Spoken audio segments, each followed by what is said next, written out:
أعوذ بالله من الشيطان الرجيم. بسم الله الرحمن الرحيم. ومن أحسن قولا ممن دعا إلى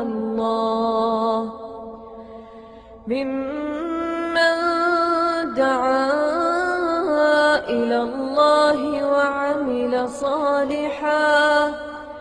وعمل صالحا وقال إنني من المسلمين.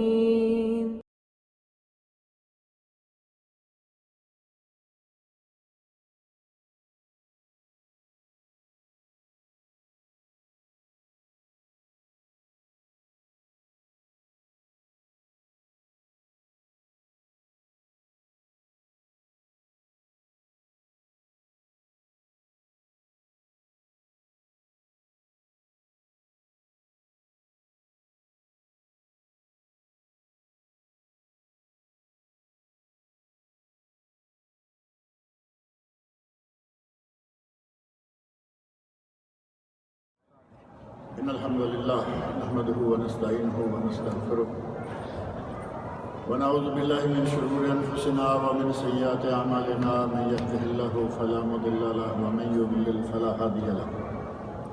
وأشهد أن لا إله إلا الله وحده لا شريك له وأشهد أن محمدا عبده ورسوله. أما بعد فإن خير الحديث كتاب الله وخير الهدي هدي محمد صلى الله عليه وسلم وشر الأمور محدثاتها وكل محدثة بدعة وكل بدعة ضلالة وكل ضلالة في النار.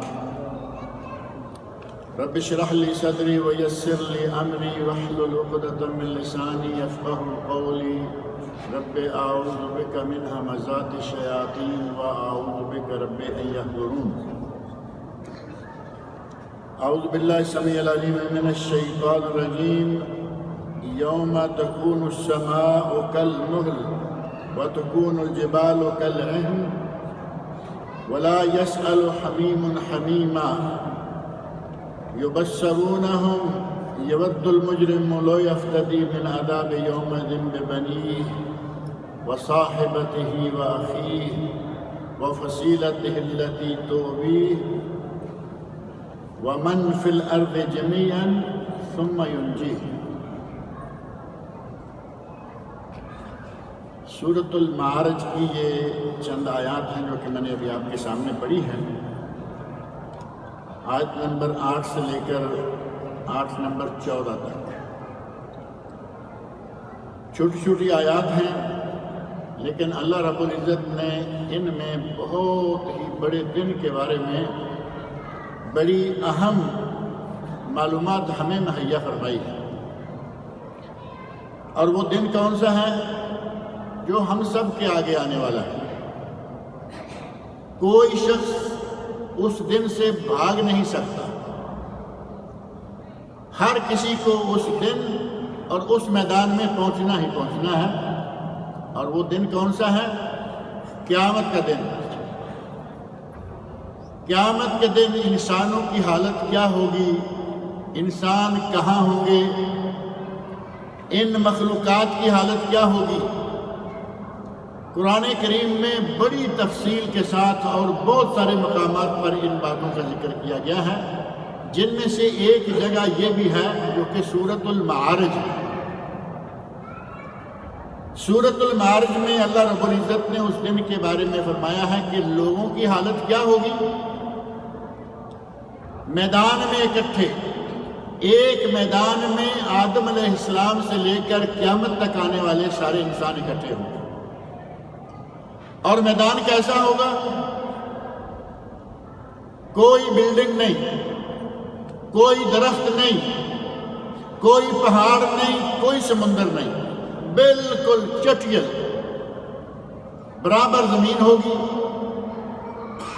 ام المومنین حضرت عائشہ صدیقہ، اللہ رب العزت اس زمین کو بدل کر وہ زمین بھی نئے سرے سے تخلیق فرمائیں گے. حضرت عائشہ فرماتی ہیں یا رسول اللہ اس دن پھر لوگ کہاں ہوں گے؟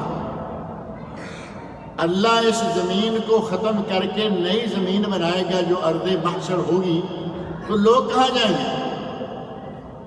تو نبی اکرم صلی اللہ علیہ وسلم نے ارشاد فرمایا کہ لوگ اس دن پل صراط پر ہوں گے، اور ایک روایت میں ہے کہ لوگ کسی اندھیرے میں ہوں گے۔ اللہ رب العزت نے ان کو کسی ایسی جگہ رکھا ہوگا، اور وہ قادر ہے لوگوں کو جہاں چاہے جتنے عرصہ کے لیے چاہے وہ رکھے، لیکن اس زمین کو ختم کر کے اللہ دوسری زمین بنائے گا۔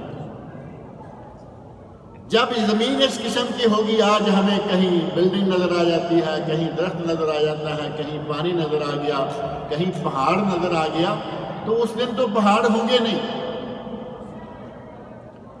30ویں سپارے میں اللہ رب العزت نے پہاڑوں کے بارے میں فرمایا ہے کل اہن المنفوس، پہاڑ ہوا میں اس طرح اڑتے پھریں گے جس طرح کے روئی کے گولے پھرتے ہیں۔ پہاڑوں کو اللہ رب العزت ختم کر کے روئی کے گولوں کی شکل میں ہوا میں اڑا دے گا، گویا کہ ان کی حالت ختم ہو جائے گی۔ سمندروں کا کیا حال ہوگا، اس زمین کا کیا حال ہوگا، آسمانوں کا کیا حال ہوگا، یہ سارے حالات ہی بدل جائیں گے۔ اس دن انسان کی اپنی حالت کیا ہوگی، اس حالت کو بیان کرتے ہوئے اللہ رب العزت نے ارشاد فرمایا ہے یود المجرم لو یفتدی من عذاب یومئذ ببنیہ،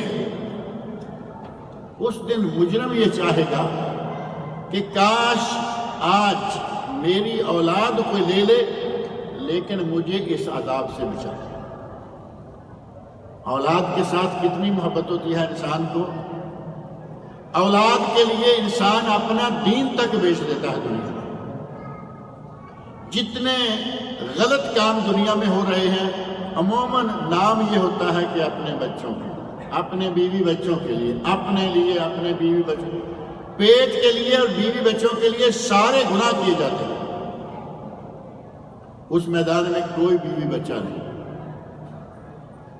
اللہ رب العزت فرما رہے ہیں کہ حالت کیا ہوگی، یود المجرم، مجرم یہ چاہے گا لو یفتدی من عذاب یومئذ ببنیہ، کوئی اس کی اولاد لے لے اور اس کو اس عذاب سے بچا لے، وصاحبتہ واخیہ، اس کی بیوی لے لے، اس کے بھائی لے لے، وفصیلتہ التی تؤویہ، اس کا جو کچھ اس کے لیے ایک پناہ کا ذریعہ بنتا ہے، اس کی ہر چیز لے لے، ومن فی الارض جمیعا، روئے زمین پر جو کچھ بھی ہے وہ سارے کا سارا ہی لے لے، ثم ینجیہ، بس مجھے نجات دے۔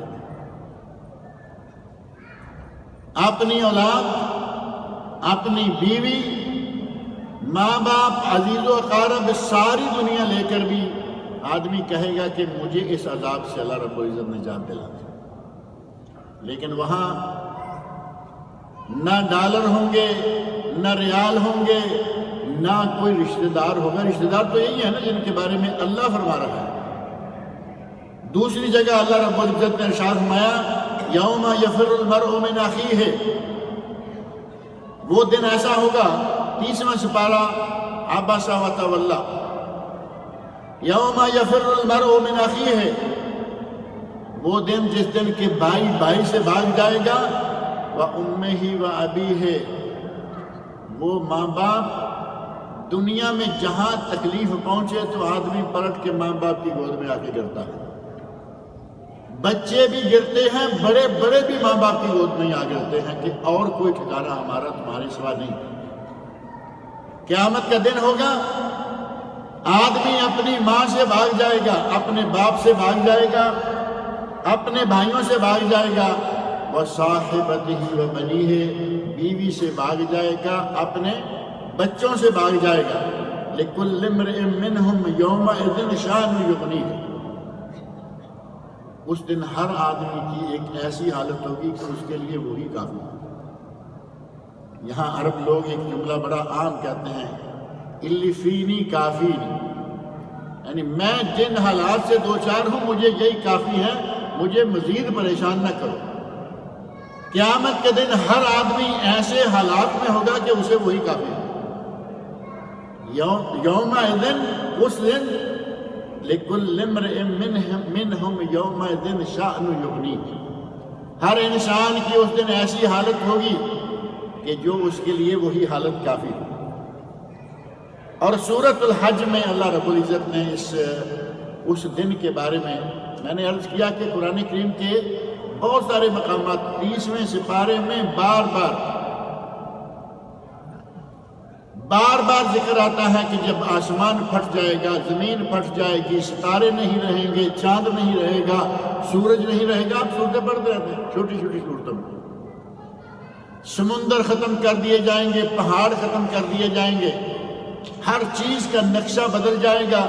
اسی دن کے بارے میں اللہ رب العزت نے سورۃ الحج کا بالکل آغاز پہلی اور دوسری آیت میں فرمایا، یا ایھا الناس، لوگوں سے خطاب کیا، مسلمانوں سے، مومنوں سے نہیں، کیونکہ وہاں ہر کسی کو آنا ہے، مومن ہو، مسلمان ہو، فاسق ہو، کافر ہو، چاہے کوئی بھی ہے۔ یا ایھا الناس اتقوا ربکم، اے لوگو اپنے رب سے ڈر جاؤ۔ یا ایھا الناس اتقوا ربکم ان زلزلۃ الساعۃ شیء عظیم، قیامت کا زلزلہ بہت ہی بڑی بات ہے، اس دن سے ڈر جاؤ۔ یوم ترونھا تذہل کل مرضعۃ عما ارضعت، اس دن آپ دیکھیں گے کہ جو بچے کو دودھ پلانے والی ماں ہے وہ اپنے بچے سے غافل ہو جائے گی۔ اب دودھ پیتے بچے کے ساتھ ماؤں کا کتنا پیار ہوتا ہے، کسی سے کوئی بھولی ہوئی بات نہیں ہے۔ بچہ ذرا بڑا ہو جائے، باہر اندر آنا جانا شروع ہو جائے، ماں کا فکر کم ہو جاتا ہے، توجہ کم ہو جاتی ہے کہ سارا چلنا پھرنا بھاگنا شروع ہو گیا۔ جب تک بچہ دودھ پیتا رہتا ہے اس کو ماں اس طرح رکھتی ہے جیسے لوگ اپنی ہتھیلی میں کیا رکھتے ہیں، اتنا سنبھال کے رکھتے ہیں جیسے ہتھیلی پہ چھالا ہو جائے، تکلیف ہو جائے تو اس کو کوئی سخت چیز نہ لگ جائے، بس ایسے ہی سنبھالے کرتے ہیں۔ بچے کو مائیں ہتھیلی میں چھالے کی طرح سنبھال کے رکھتے ہیں۔ لیکن قیامت کا دن ہوگا، اللہ رب العزت ارشاد فرما رہے ہیں، یوم ترونھا تذہل کل مرضعۃ عما ارضعت، ہر دودھ پلانے والی عورت، ہر دودھ پلانے والی ماں اپنے بیٹے کو بھول جائے گی، اس سے غافل ہو جائے گی۔ وَتَضَعُ كُلُّ ذَاتِ حَمْلٍ حَمْلَهَا، حاملہ عورتیں اس دن اپنے حمل گرا دیں گی۔ حاملہ عورت کا حمل گرانا اگر دنیا میں جان بوجھ کر کوئی گراتا ہے تو آپ سمجھتے ہیں کہ وہ نقصان دہ ہوگا۔ کبھی کبھی ڈاکٹر لوگ، کچھ لوگ چاہتے بھی ہیں کہ یہ کام ہو جائے، کچھ وہ جو حرام کاری میں ملوث ہیں وہ چاہتے ہیں کہ یہ بچہ نکل جائے، ابارشن ہو جائے۔ کچھ لوگ انگریزوں کے ہاتھوں پلے بڑے ہیں، وہ بھی چاہتے ہیں کہ یہ تیسرا بچہ کہاں سے آ رہا ہے، نکل جائے۔ اور کبھی کبھی ڈاکٹر کہتے ہیں کہ اب بچے کو نکالنے کے چکر میں کہیں بیوی پر نکال بیٹھنا، ماں مر جائے گی۔ اور بچہ دنیا میں اگر کہیں خود سے گرتا ہے اس وقت بھی ماں کے لیے بھی تکلیف دہ ہوتے ہیں، خطرہ ہوتا ہے۔ اور بلا وجہ گرتا نہیں، کوئی نہ کوئی چوٹ، کوئی نہ کوئی ایسا کام ہوا ہوگا کہ وہ بچہ پیٹ سے نکل جائے، جنین نکل جائے۔ قیامت کا دن ایسا ہوگا کہ عورت اتنی خوفناک حالت میں ہوگی، حالات ایسے ہو جائیں گے کہ عورت اپنے حمل پر کنٹرول نہیں کر پائے گی، اتنی پریشانی میں مبتلا ہوگی کہ حمل جو ہے وہ ضائع ہو جائے گا۔ وَتَرَى النَّاسَ سُكَارَىٰ، اللہ رب العزت فرما رہے ہیں کہ آپ دیکھیں گے اور آپ سمجھیں گے کہ لوگ شاید پاگل ہو گئے ہیں، لوگ شاید نشے میں ہیں۔ سکارا، سکران، اور سکران تو یہاں لفظ معروف ہے نا، ہمارے یہاں عموماً کہتے ہیں کہ تابان ہو، سکران ہو، زالان ہو، کیا بات ہے؟ سکران سکر سے، سکر کا معنی نشہ، لوگ سمجھیں گے، آپ سمجھیں گے ترناسا سکارا، آپ سمجھیں گے کہ لوگ شاید نشے میں ہیں، کسی کو کوئی ہوش نہیں۔ وَلَكِنَّ عَذَابَ اللَّهِ شَدِيدٌ، وہ وَمَا هُمْ بِسُکارا، وہ پاگل نہیں، وہ نشے میں نہیں، وہ مستی میں نہیں، بلکہ اللہ کا عذاب اتنا سخت ہے کہ اس کو دیکھتے ہوئے، اس کو سوچتے ہوئے ان کی یہ حالت ہو جائے۔ یہ محشر کے میدان کے چند مناظر ہیں، انہی مناظر میں سے ایک منظر قرآن و سنت میں یہ بات موجود ہے کہ قیامت کے دن سورج کہاں آ جائے گا؟ 1 میل پر، محشر کے میدان میں سورج 1 میل پر ہوگا، اور میل کتنا ہوتا ہے؟ راوی حدیث کہتے ہیں کہ مجھے نہیں معلوم کہ نبی صلی اللہ علیہ وسلم نے یہ میل جو سرمے میں سلائی ہوتی ہے اس کو بھی میل کہا جاتا ہے عربی میں، وہ سرمے کی سلائی کہا یا میل ہاشمی جسے آج کل 1.25 کلومیٹر کا میل کہا جاتا ہے، 1.25 کہا 2 کا، اگر 2 کلومیٹر، بلکہ آپ تھوڑا اور بھی اونچا کر لیں، اگر میل کو آپ 5 کلومیٹر کا بھی کر لیں گے تو آپ اندازہ کریں کہ جب سورج لاکھوں میٹر دور ہے، ہم سے کتنا دور ہے؟ زمین سے سورج کا فاصلہ کوئی گن ہی نہیں سکتا۔ اندازے ہیں لوگوں کے کہ اتنے لاکھ کلومیٹر اور اتنے کروڑ کلومیٹر، لیکن کوئی کسی کو صحیح اندازہ نہیں ہے۔ کون گیا ہے سورج میں گننے کے لیے کہ وہ وہاں سے میٹر لگا کے آ رہا ہے؟ اتنی دور سورج ہے، اور اس کی گرمیوں کے موسم میں برداشت نہیں ہوتی۔ آدمی آسرے ڈھونڈتا پھرتا ہے، کوئی درخت ہو جائے، کوئی دیوار ہو جائے، اور کبھی کبھی ایسے بعض لوگ دیکھتے چلتے پھرتے نظر آتے ہیں وہ بیچارے کے پاس اور کچھ بھی نہیں ہے، ایسے سورج کے سامنے، تاکہ سورج ڈائریکٹ سر پہ نہ آئے، آسرے ڈھونڈتے پھرتے ہیں۔ قیامت کا دن ہوگا، کوئی آسرا نہیں ہوگا، کوئی سایہ نہیں ہوگا، اور سورج 1 میل پر ہوگا۔ نبی اکرم صلی اللہ علیہ وسلم نے صحیح حدیث میں الفاظ موجود ہیں، 7 یظلھم اللہ فی ظلہ یوم لا ظل الا ظلہ، قیامت کے دن اللہ 7 لوگوں کو سایہ، اپنا سایہ عطا کرے گا۔ حدیث میں الفاظ ہیں یوم لا ظل الا ظلہ، قیامت کے دن کوئی سایہ نہیں ہوگا سوائے اللہ کے سائے کے۔ اور اس سے پہلے الفاظ 7 یظلھم اللہ فی ظلہ، 7 لوگوں کو اللہ اپنے سائے میں جگہ دے گا۔ بعض اہل علم نے ترجمہ کیا ہے کہ اللہ رب العزت کے سائے کے علاوہ کوئی سایہ نہیں ہوگا، اور اس دن 7 لوگوں کو اللہ اپنے عرش کے سائے کے نیچے جگہ دے گا۔ بعض اہل علم نے یہ ترجمہ کیا ہے، بعض نے کہا کہ ہمیں اس کان کو پکڑنے کے لیے یا اس کان کو پکڑنے کے لیے اتنے دور سے آنے کی کیا ضرورت ہے؟ نبی صلی اللہ علیہ وسلم نے صحیح حدیث میں فرمایا کہ اللہ کے سائے کے سوا کوئی سایہ نہیں ہوگا، تمہیں گھمانے کی کیا ضرورت ہے، سیدھی بات کرو۔ یوم لا ظل الا ظلہ، اس دن اللہ کے سائے کے سوا کوئی سایہ نہیں ہوگا۔ معنی یہ ہوا کہ کوئی سایہ نہیں ہوگا کہ اس 1 میل دوری پر سورج کی گرمی سے آدمی بچ سکے۔ کوئی دیوار، کوئی درخت، کوئی بلڈنگ، کوئی امبریلا، کوئی چیز ایسی نہیں ہوگی۔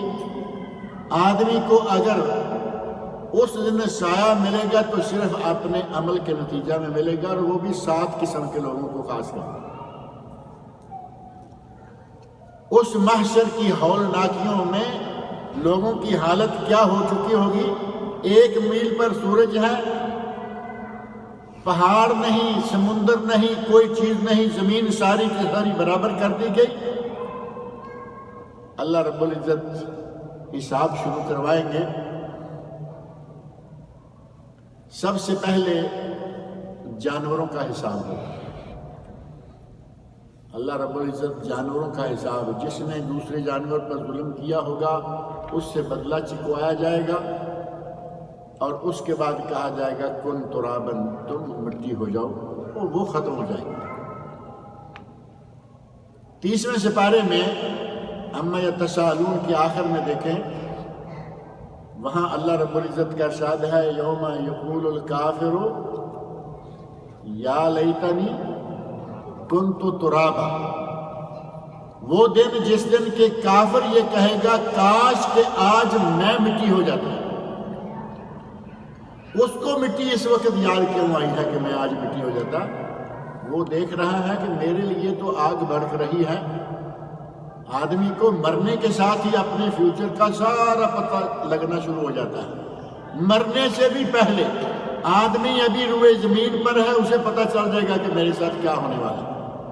جو فرشتے آتے ہیں دو طرح کے، حدیث میں باتیں واضح موجود ہیں۔ ایک آدمی نیک روح ہے، فرشتے بھی خوبصورت خوشبودار رومال لے کے آئے ہیں، خوبصورت شکلیں ہیں، اور وہ اس کو ساتھ لینا چاہ رہے ہیں، اور بندہ چاہتا ہے کہ مجھے لے کے چلو، مجھے جلدی یہاں سے لے کے چلو۔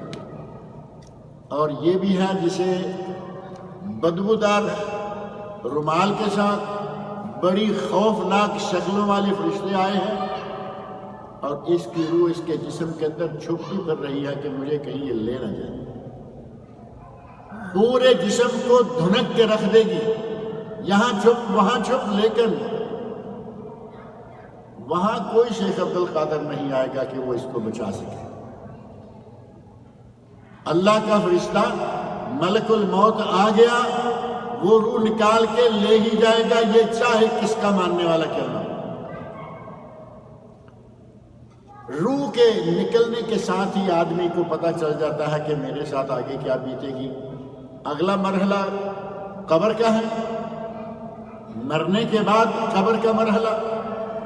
نبی صلی اللہ علیہ وسلم ارشاد فرماتے ہیں قبر روضۃ من ریاض الجنہ، آدمی کی قبر جنت کے ٹکڑوں میں سے ٹکڑا یا جنت کے باغات میں سے ایک باغیچہ بنا دی جائے گی، یا حفرۃ من حفر النار، جہنم کے گڑھوں میں سے ایک گڑھا ہوگی۔ اب یہیں تو معاملہ صاف ہو گیا نا کہ آگے کیا ہونے والا ہے۔ آگے آدمی کو اپنے اپنے عمل کے حساب سے جب سامنے نظر آ رہا ہے کہ میرا تو ٹھکانہ بہت برا ہے، مجھے تو جہنم میں ڈالا جائے گا، مجھے تو عذابوں میں مبتلا کیا جائے گا، یہ اچھا ہوا کہ ان کو سینگوں والے جانور کو بے سینگوں والے سے بدلہ دلوایا اور کہا کہ مٹی ہو جاؤ، اور اس کی بات ختم ہو گئی۔ یا لیتنی کنت ترابا، کاش آج میں بھی اس جانور کی طرح مٹی ہو جاتا، میرا کوئی حساب کتاب نہ لیتا۔ لیکن انسان کو اللہ رب العزت نے حساب کتاب کے لیے رکھنا ہے، وہاں اس کو مٹی نہیں بننے دیا جائے گا۔ وہاں مختلف گناہوں والے لوگوں کو مختلف قسم کی حالات میں نبی اکرم صلی اللہ علیہ وسلم نے ذکر کیا کہ کسی کی یہ حالت ہوگی، کسی کی یہ حالت ہوگی۔ اور احادیث میں ایک آدمی جو اپنا کپڑا بڑا لمبا رکھتا ہے، چادر پہنتا ہے تو وہ بھی زمین پر لگتی ہے، پتلون پہنتا ہے تو وہ بھی زمین پر لگتی ہے، شلوار پہنتا ہے تو وہ بھی زمین پر لگتی ہے، اگر وہ توپ پہنتا ہے تو بھی ٹھیک ہے نا میرا خیال ہے۔ کہ ہمارے یہاں یہ پکی بات ہے کہ ثوب کو توپ کہیں گے تو سمجھ آئے گی کہ توپ کیا ہے، سکبہ کو تکبہ، ثوب کو توپ۔ اگر توپ پہنی ہے اور وہ بھی گھٹنوں سے نیچے زمین پر لگ رہی ہے، سارے کپڑے گھسٹ رہے ہیں نا۔ نبی اکرم صلی اللہ علیہ وسلم نے ارشاد فرمایا ما اسفل من الکعبین ففی النار، جو ٹخنوں سے نیچے گیا وہ جہنم میں گیا۔ اور نبی صلی اللہ علیہ وسلم ارشاد فرماتے ہیں مسبل ازار کے بارے میں لا یکلمہ اللہ، قیامت کے دن اللہ رب العزت اس سے بات نہیں کرے گا، ولا ینظر الیہ، نظر رحمت سے دیکھے گا بھی نہیں، ولا یزکیہ، اور نہ اسے پاک کرے گا۔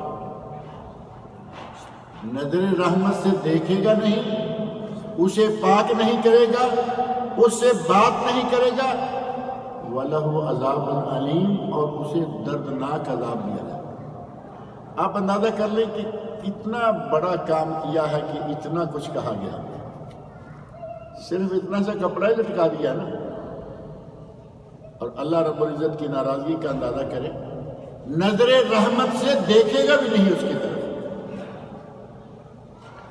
اور ہم سمجھتے ہیں کہ کوئی بات نہیں ہے، تھوڑا کپڑا ہی ہے نا لٹک گیا، بلکہ کہیں گے نہیں میں تو خریدنے گیا تھا، یہ بس تھوڑا سا بڑا آ گیا ہے، بڑا آ گیا ہے، اتنی دکانیں کھلی ہوئی ہیں، وہ 5 ریال صرف لیتے ہیں، آپ چاہے گھٹنے تک کروا لیں، بڑا کہاں سے آ گیا؟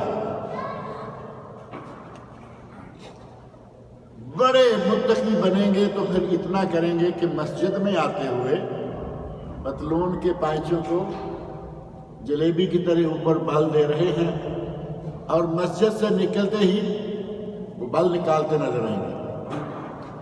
نبی صلی اللہ علیہ وسلم نے یہ ارشاد نہیں فرمایا کہ مسجد کے اندر کپڑا اس طرح رہے، نبی صلی اللہ علیہ وسلم نے یہ ارشاد نہیں فرمایا کہ نماز کے دوران کپڑا ایسے رہے، بلکہ مطلقاً ما اسفل من الکعبین ففی النار، دن ہو رات ہو، مسجد میں ہو باہر ہو، گھر میں ہو دفتر میں ہو بازار میں ہو گلی میں ہو، اگر کپڑا لٹکا کر چلے گا اس کے ساتھ یہ حال ہوگا۔ اور نبی صلی اللہ علیہ وسلم ارشاد فرماتے ہیں ایک آدمی بڑا خوبصورت سوٹ پہنے ہوئے زبردست قسم کے لباس میں ملبوس بڑی اکڑ فون کے ساتھ چلتا ہوا جا رہا تھا، اور کپڑا اس کا زمین پر رگڑ رہا تھا چلتے ہوئے، اللہ رب العزت نے اسے زمین میں دنسا دیا، قیامت تک زمین میں دنستا چلا گیا۔ ہمیں یہ بالکل معمولی سی بات لگتی ہے، کپڑا ہی تو ہے تھوڑا سا لمبا ہوگا، قیامت کے دن اس آدمی کے ساتھ اللہ رب العزت کا رویہ کیا ہوگا وہ آپ کے سامنے ہے، اور وہ نبی اکرم صلی اللہ علیہ وسلم کا بتایا ہوا ہے۔ نبی صلی اللہ علیہ وسلم نے اور اللہ رب العزت نے قرآن کریم اور سنت رسول میں محشر کے میدان کے بارے میں بہت ساری طویل باتیں ملتی ہیں، موٹی کتابیں موجود ہیں، احوال یوم القیامہ، اور پاکستان میں ایک کتاب بڑی مشہور ہے احوال الآخرہ، احوال الآخرہ، اور بعض اور کتابیں ہیں جن میں اول فول کہانیاں بے شمار ہیں، لیکن بعض عربی کی کتابیں بہترین اردو میں ترجمہ ہوئی ہیں احوال یوم الآخرہ۔ ڈاکٹر اشکر ہیں فلسطینی شامی، انہوں نے کتاب لکھی، دیگر علماء نے کتابیں لکھی، ہمارے اہل عقیدہ اہل سلف کے عقیدے پر لوگ جو ہیں انہوں نے کتابیں لکھی اور موٹی کتابیں موجود ہیں، اتنی لمبی چوڑی تفصیلات ملتی ہیں جو قرآن و سنت میں موجود ہیں، بہت سارے مقامات پر 30ویں سپارے میں بہت تفصیلات موجود ہیں۔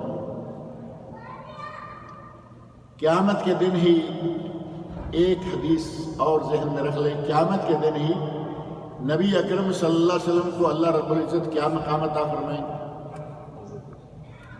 نبی اکرم صلی اللہ علیہ وسلم کو اللہ رب العزت حوض کوثر عطا فرمائیں گے۔ اِنَّا أَعْطَيْنَاكَ الْكَوْثَرَ، 20ویں سپارے میں اللہ رب العزت نے جس کوثر کا ذکر کیا، ہم نے آپ کو کوثر عطا کی۔ وہ کوثر کیا ہے؟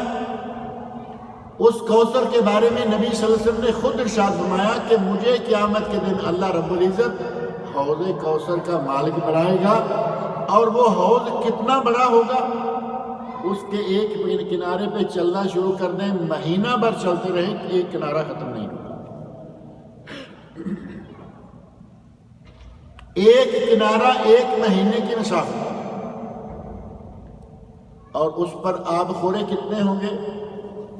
اب ظاہر ہے کہ اتنا بڑا حوض ہے تو اس پہ 4-6 پیالے تو کام نہیں دیں گے نا۔ نبی صلی اللہ علیہ وسلم ارشاد فرماتے ہیں آب خوروں کی، گلاسوں کی، پیالوں کی تعداد اتنی ہوگی جتنی آسمان کے ستاروں کی۔ آسمان کے ستارے ہم نہیں گن سکتے، وہ کوئی نہیں گن سکتا کہ وہاں آب خورے کتنے ہوں گے۔ پانی کیسا ہوگا؟ فرمایا دودھ سے زیادہ سفید، شہد سے زیادہ میٹھا، اور انتہائی لذیذ۔ اور اس پانی کا کمال یہ ہے کہ جو ایک گلاس اس پانی کا پی لے گا اسے پورے قیامت کے دن میں دوبارہ پیاس نہیں لگے گی۔ اور پیاس کی وہ جگہ ہے نا، وہ پیاس کی جگہ ہے، سورج قریب ہوگا، گرمی زور ہوگی۔ نبی صلی اللہ علیہ وسلم ارشاد فرماتے ہیں آدمی کے جسم سے پسینہ نکل نکل کر 70 ہاتھ تک پہنچ رہا ہو، 70 ہاتھ تک آدمی کا پسینہ پھیل رہا ہو۔ اور کچھ لوگوں کا پسینہ ان کے ٹخنوں تک آیا ہوا ہوگا، کچھ کا گھٹنوں تک، کچھ کا پیٹ تک، کچھ کا گلے تک، اور فرمایا بعض لوگ پسینے کی لگام پہنائے جائیں گے، یعنی پاؤں سے لے کے ان کا پسینہ یہاں تک آیا ہوا ہوگا۔ جتنا جتنا کسی کے پاس عمل، اسی عمل کے حساب سے اس کا پسینہ۔ جہاں اتنا پسینہ آ رہا ہوگا پیاس ہوگی، اور پینے کے لیے پانی ہے صرف حوض کوثر پر۔ اور یہ دن کتنا لمبا ہے؟ 50,000 سال کا دن، 50,000 سال کا دن ہے۔ اگر ایک مرتبہ کسی نے وہ ایک پیالہ پی لیا حوض کوثر سے تو 50,000 سال اسے دوبارہ پینے کی ضرورت نہیں، پیاس نہیں لگے گی۔ نبی اکرم صلی اللہ علیہ وسلم نے فرمایا کہ مجھے وہ حوض کوثر قیامت کے دن دیا جائے گا، اور میں دیکھ رہا ہوں گا کہ میری جماعت کے لوگ آ رہے ہیں۔ نبی اکرم صلی اللہ علیہ وسلم فرماتے ہیں کہ میں دیکھ رہا ہوں کہ میرے لوگ آ رہے ہیں، میں خوش ہوں گا، اور جب وہ جماعت قریب آ جائے گی تو میرے اور اس جماعت کے مابین دیوار اٹھا دی جائے گی۔ میں کہوں گا کہ یہ کیا ہوا؟ مجھے بتایا جائے گا کہ اے اللہ کے نبی یہ آپ کی امت کے لوگ ہیں، لیکن آپ کے لوگ نہیں ہیں۔ جو آپ سمجھ رہے ہیں کہ آپ کی سنتوں میں عمل کرتے رہے ہوں گے، یہ وہ لوگ نہیں ہیں، بلکہ اِنَّكَ لَا تَدْرِي مَا أَحْدَثُوا بَعْدَكَ، آپ نہیں جانتے کہ ان لوگوں نے آپ کے بعد آپ کے دین میں کیا کیا نئے نئے مسائل گھڑے اور داخل کیے۔ نبی صلی اللہ علیہ وسلم جو کہ رحمت للعالمین ہیں، قرآن کریم میں اللہ نے فرمایا وَمَا أَرْسَلْنَاكَ إِلَّا رَحْمَةً لِلْعَالَمِينَ، اے میرے نبی ہم نے آپ کو تمام جہانوں کے لیے رحمت بنا کر بھیجا، انسانوں کے لیے، جانوروں کے لیے، پرندوں کے لیے، درندوں کے لیے، ہر چیز کے لیے، مومن کے لیے، کافر کے لیے۔ نبی اکرم صلی اللہ علیہ وسلم کافروں کے لیے بھی رحمت ہے۔ جب اتنی رحمتوں والے، اتنے شفیق، اتنے مہربان شخص کو کہا جائے کہ یہ وہ لوگ ہیں جو آپ کی سنتوں کو بگاڑ کر ان کی جگہ پر بدعات کو لا رہے تھے، تو رحمت للعالمین کی زبان سے بھی کیا نکلے گا؟ نبی صلی اللہ علیہ وسلم فرماتے ہیں میں کہوں گا سحقاً سحقاً لمن بدل بعدی، یہ دفع ہو جائیں، یہ دور ہو جائیں، یہ وہ لوگ ہیں جنہوں نے میرے دین کو بدل دیا تھا۔ اور یہ دین کو بدلنا کیسے ہوگا؟ ہمارے پاکستان انڈیا کے لوگ تو کاریگر ہیں دین کو بدلنے کے، جیسے کوئی آدمی اسپیشلسٹ ہوتا ہے نا دین کو بدلنے کا، کاریگر، ہر روز دوسرے دن نئی سے نئی بدعت، نئی سے نئی عبادت، نئی سے نئی رسم، کچھ رسمیں نئی آ رہی ہیں اور کچھ رسموں کو ریویو کیا جا رہا ہے، ان کو ترقی دی جا رہی ہے۔ پہلے کچھ معمولی تھا، پھر بڑھنا شروع ہوا، پھر بڑھنا شروع ہوا، اور کچھ چیزیں تو آج کل اس حد تک پہنچا دی گئی ہیں۔ پچھلے دنوں موقع گزر گیا ہے، ان دنوں میں نے یہ بات ذکر کی تھی کئی جگہ کہ پہلے میلاد شریف تھا، مولود شریف تھا، پھر عید میلاد ہو گئی، عید میلاد کے بعد اب جشن میلاد۔ پہلے یہ کوئی حلیم وغیرہ پکا کے کھا لیتے تھے، کوئی تھوڑا بہت کسی نے شربت بانٹ دیا۔ اب یہ معاملہ بڑھتے بڑھتے یہاں تک آ گیا ہے کہ کیک کے بغیر کام ہی نہیں بن رہا۔ مولوی صاحب نے اتنا بڑا کیک سامنے رکھا ہوا ہے، اتنی بڑی چھری پکڑی ہوئی ہے، اور مولوی صاحب کی زبان سے اس وقت جو الفاظ نکل رہے ہیں بڑے عجیب لگتے ہیں۔ نبی صلی اللہ علیہ وسلم کے بارے میں، ارے کم وقتوں کسی اپنے بچے کے بارے میں کہا ہوتا تو کوئی بات نہیں کہتے کہ چل جائے گا، نبی صلی اللہ علیہ وسلم کے بارے میں ہیپی برتھ ڈے یا رسول اللہ، حد سے آدمی گزر جاتے ہیں۔ نبی صلی اللہ علیہ وسلم کو اور تمہیں انگریزی میں برتھ ڈے کہنے کا ذکر آتا۔ مولوی ہو کم از کم اپنی حالت کا خیال کرو، عربی میں کوئی الفاظ کہہ لو، اپنی زبان میں کہہ لو، الفاظ بھی لائے تو یورپ کے۔ ایک اس عبادت کو اتنے لوگوں نے رنگ دیے ہیں، ابھی آج کل یہ ایک گھر میں نہیں ہوتی، ایک دن میں نہیں ہوتی۔ آج کل یہ سلسلہ ایسا بن گیا ہے کہ آج آپ کے گھر میں میلاد ہے، کل آپ کے گھر میں ہے، پرسوں آپ کے گھر میں ہے، یہ سلسلہ مسلسل اب چلتا ہی رہتا ہے۔ نبی اکرم صلی اللہ علیہ وسلم فرمائیں گے سحقاً سحقاً لمن بدل بعدی، دفع ہو جائیں، یہ دور ہو جائیں، اگر یہ وہ لوگ ہیں جنہوں نے میرے دین کو بدلا تو یہ دفع ہو جائیں۔ اللہ رب العزت ہمیں نبی اکرم صلی اللہ علیہ وسلم کے حوض سے پانی مہیا فرمائے، ایک پیالہ اللہ رب العزت ہمیں دلا دے، 50,000 سال کا وقت مزے کے ساتھ گزر جائے گا اور آخرت سمجھ جائے گی۔ وہ پیالہ صرف اسے ملے گا جو دنیا میں تھوڑا پیالے کے لائق کام کر کے گیا ہوگا۔ یہ بھی نہیں ہے کہ پیسہ بڑا تھا دنیا میں تو پیالہ مل جائے گا، یا اس کی داڑھی بڑی تھی پیالہ مل جائے گا۔ نبی صلی اللہ علیہ وسلم لوگوں کو دیکھ کر کہہ رہے ہیں کہ میرے لوگ آ رہے ہیں، کیا سمجھتے ہیں کہ وہ انگریزوں کی طرح آ رہے ہوں گے؟ داڑھیوں والے ہوں گے، لباس بڑے مومنانہ، انداز مومنانہ، لیکن کام دین میں اپنی مرضی کے فاسقانہ اور مجرمانہ۔ اللہ رب العزت مجھے اور آپ سب لوگوں کو نیک عمل کی توفیق عطا فرمائے۔ آج رات کا جو تفسیر کا درس ہے اور کل کا جو عقربیہ کا درس ہے، یہ 2 درس جو ہیں وہ نہیں ہوں گے، انشاءاللہ اگلے ہفتے میں وہ شروع کر لیے جائیں گے۔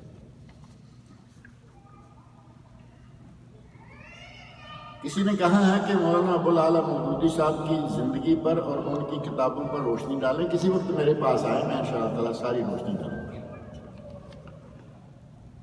کیا یہ بات درست ہے کہ سور، آگے بریکٹ میں خنزیر بھی لکھا ہے تاکہ پکی طرح پتہ چل جائے کہ یہ سور کیا ہے، کیونکہ کئی لوگ سور کہتے ہیں، کئی سور کہتے ہیں، ذرا اچھا گوڑا کر کے نا سور، اس کا نام لینے سے 40 روز تک مانگے جانے والی دعائیں قبول نہیں ہوتی۔ اب یہ نیا مسئلہ آ گیا ہے، پہلے تو لوگ کہتے تھے کہ 40 دن تک زبان ناپاک رہتی ہے، اب یہ نئی بات آ گئی کہ 40 دن تک اس کی زبان سے نکلی ہوئی دعا قبول نہیں۔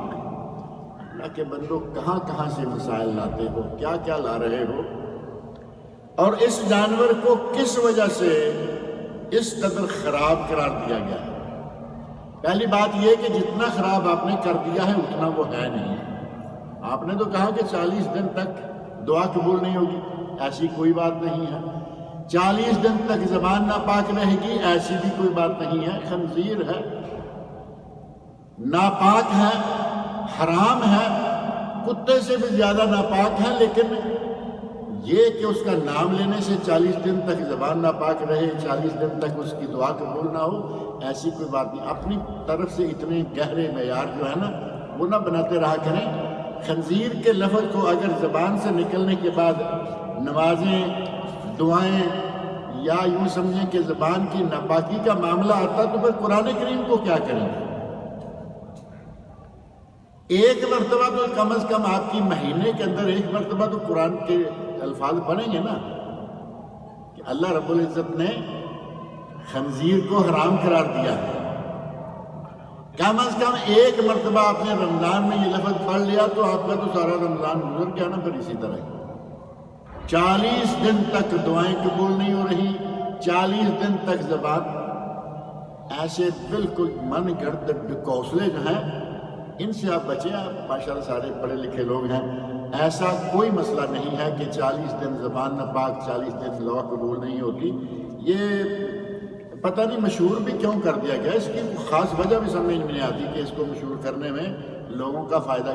بعض کاموں میں تو چلو ہوا کہ عید میلاد ملائی، کیک مل جائے گا، حلوہ مل جائے گا، حلیم مل جائے گی. اب یہ مسئلہ مشہور کرنے میں پتہ نہیں کیا مل جائے گا، لیکن مشہور کیا گیا ہے. اللہ تعالیٰ مجھے اور آپ سب کو نیک عمل کی توفیق دے.